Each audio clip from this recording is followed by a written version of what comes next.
Yahoo, ya halo, selamat datang kembali di channelnya Akashi.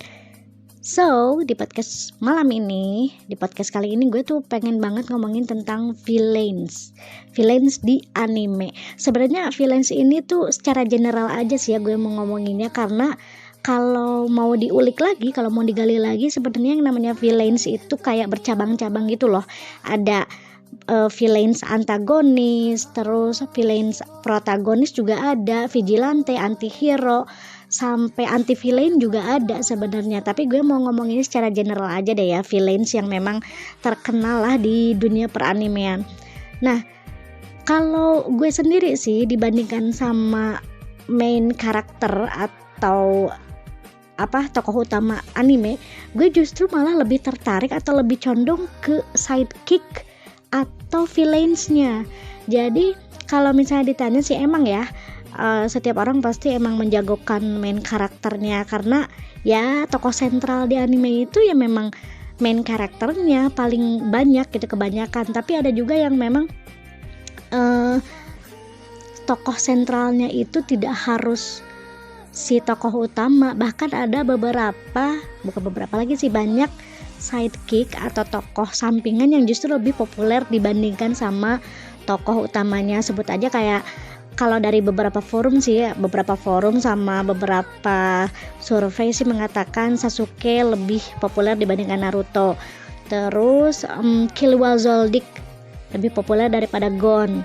Todoroki Shoto sama Katsuki Bakugo jauh lebih populer dibandingkan Midoriya Izuku atau Deku. Ya itu sih terserah orang-orangnya sih ya, selera. Nah kalau gue sekarang pengen ngomongin tentang villain, karena nggak tahu kenapa setiap kali gue setiap kali gue nonton anime itu gue tertariknya tuh sama penjahatnya dulu, antagonisnya dulu tuh siapa gitu ya. Terus biasanya gue ulik ini kayaknya bakalan jadi villain favorit gue deh. Nah ternyata di pertengahan terus mau akhir itu diungkap lah background masa lalunya si villain itu, kenapa dia sampai jadi villain. Itu malah bikin gue jadi lebih kayak simpati, lebih tertarik lagi sama si villains tersebut. Walaupun beberapa yang gue suka itu memang murni sadis ya, murni penjahat, dan gue bukan suka sama apa yang dia lakuin, bukan suka sama sisi jahatnya, tapi dilihat dari berbagai sisi gitu, jadi nggak cuma dari satu sisi aja. Dan menurut gue banyak banget sidekick karakter atau villains yang punya banyak elemen atau faktor yang gue rasa mereka itu nggak bisa dibenci gitu. Tapi maksudnya dibenci tapi sekaligus dicintai. Banyak banget sih yang kayak begitu ya kalau menurut gue. Jadi ada memang sidekicknya itu tuh gue rasa punya cerita sendiri, punya background masalah sendiri yang menjadikan mereka tuh beda dari yang lain gitu. Contohnya ya buat gue villain yang punya ciri khas, terus desain karakter yang likable, terus dia punya karisma yang beda, terus pola pikir yang gila, pola pikir yang gak terpikirkan lah sama kita gitu ya. Terus tadi yang kayak gue bilang background masa lalu, yang beberapa di antara mereka punya background masa lalu unik. Terus salah satu yang paling bikin gue tertarik sama villain itu adalah mereka punya other side yang justru banyak disukai, tapi mereka tuh jarang. Kalau kita lihat main karakter gitu ya, dari from zero to hero, itu tuh konsep itu tuh banyak banget. Konsep itu udah biasa, konsep itu udah sangat familiar, sudah sangat general di dunia peranimean.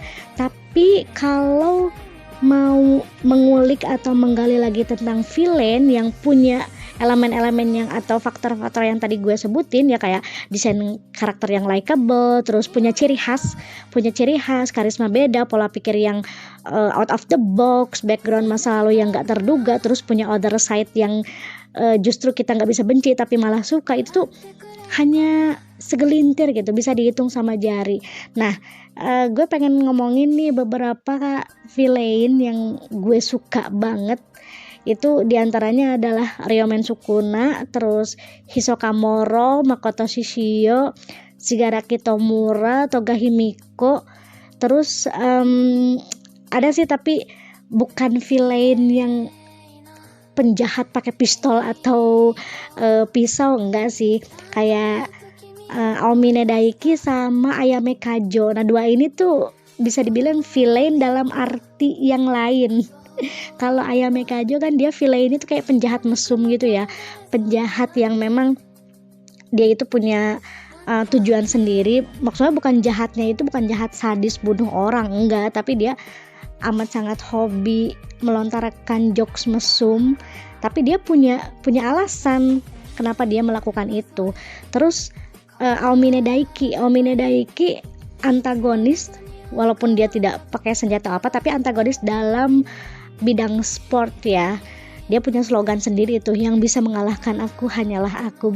Elah, narsis amat, sombong sekali ya, super duper angkuh, dan gue suka banget sama slogan dia yang seperti itu, dan dengan mukanya yang ngehe gitu ya, yang super duper sombong, angkuh, narsis juga. Itu buat gue punya magnet daya tarik sendiri, amat sangat oke lah ya menurut gue tuh.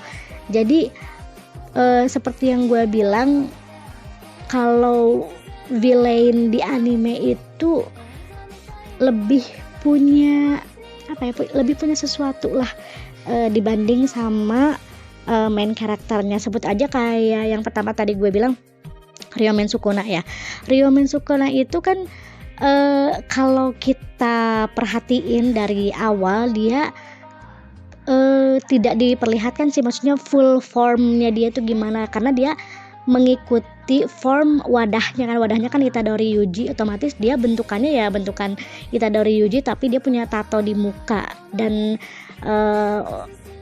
kuku yang panjang, terus ekspresi yang likeable banget deh. Gue nggak ngerti lagi nih sama Ryomen Sukuna, gila keren banget.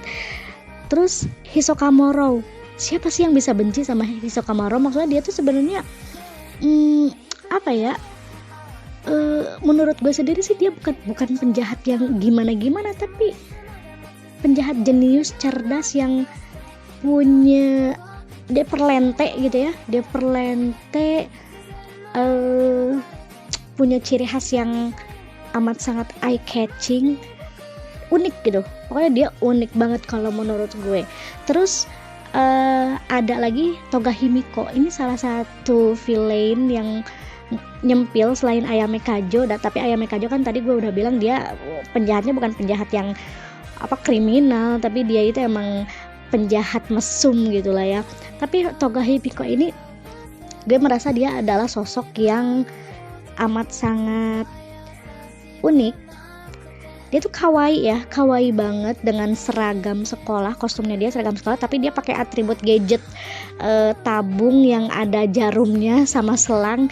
Jadi dia emang harus nyedot darah musuh biar dia bisa biar dia bisa, bukan pengembangan quirk sih, maksudnya menopang quirknya dia kan penyamaran, dan dia bisa menyamar itu kalau dia punya darah dari target atau musuhnya. Dan kalau misalnya kalian ngikutin Boku no Hero Academia, entah itu manga atau animenya, nah sekarang di animenya itu udah mulai tuh Toga Himiko udah mulai dia masuk ke fase awakening, karena udah masuk ke arc My Villain Academia. Gue suka banget sama sosok Toga Himiko ini. Dia cantik, kawaii, tapi sadisnya tuh nggak nanggung. Sadisnya tuh total, apalagi dia punya fetish yang menurut gue gemesin banget ini fetishnya. Semakin lu babak belur, semakin lu terluka, semakin lu berdarah-darah, ini si Toga Himiko itu makin engas sama lu. Wow.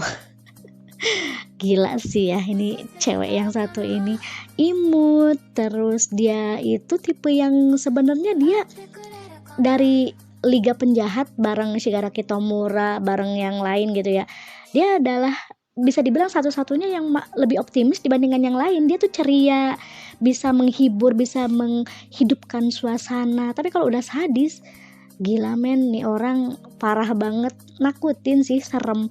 Terus quirknya dia kalau misalnya dipikir-pikir gitu ya, dia itu sebenarnya bisa loh jadi pahlawan, atau lebih di tingkatnya lagi jadi pro hero tuh dia bisa, karena quirknya dia itu sebenarnya bisa mendukung aliansi pahlawan untuk lebih maju.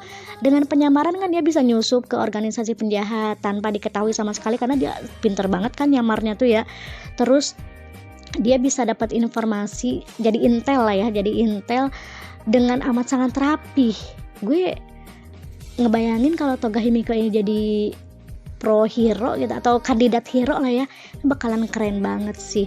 Tapi gue agak nggak rela juga, karena udah klop banget, udah klik, udah pas banget sih dia jadi penjahat ya.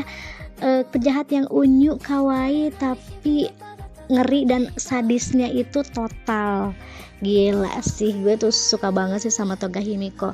Nah, jadi kalau ditanya sih ya, kalau sama teman-teman gitu gue tanya, lu lebih suka main karakter apa sidekick atau villain? Gue emang lebih memilih sidekick atau villain sih, karena sidekick pun di anime-anime sekarang malah justru punya kontribusi yang sama rata dengan main karakternya, sama bagusnya, sama kerennya. Jadi menurut gue sidekick juga adalah faktor pendukung yang justru penting. Kalau misalnya nggak ada si sidekick ini, udah kayaknya tuh nilai plus dari anime tersebut atau manga tersebut kayaknya bakalan turun gitu. Ya coba aja di Boku no Hero Academia nggak ada Todoroki Shoto atau Bakugo Katsuki gitu, itu kayaknya hampa banget tuh ya animenya. Ya gitu deh ya. Terus satu lagi kayak kalau ngomongin villain tuh Makoto Shishio sih. Gue suka sama Makoto Shishio, karismanya edan-edanan sih dia. Kalau gue bilang berhadapan sama orang kayak Makoto Shishio kayaknya bakalan gemetaran gitu, bakalan takut dengan cara dia ngomong, cara dia natap, terus penampilannya yang aduh gila, ngeri sih, tapi keren sumpah. Gue nggak tahu lagi bagaimana menggambarkan Makoto Shishio gitu ya, dengan penampilannya seperti itu, dengan ideologinya dia yang brutal, itu dia bisa jadi sekeren itu. Gila sih. Nah kalau kalian sendiri gimana nih? Kalian lebih suka main karakter, apakah lebih suka sidekick atau villains?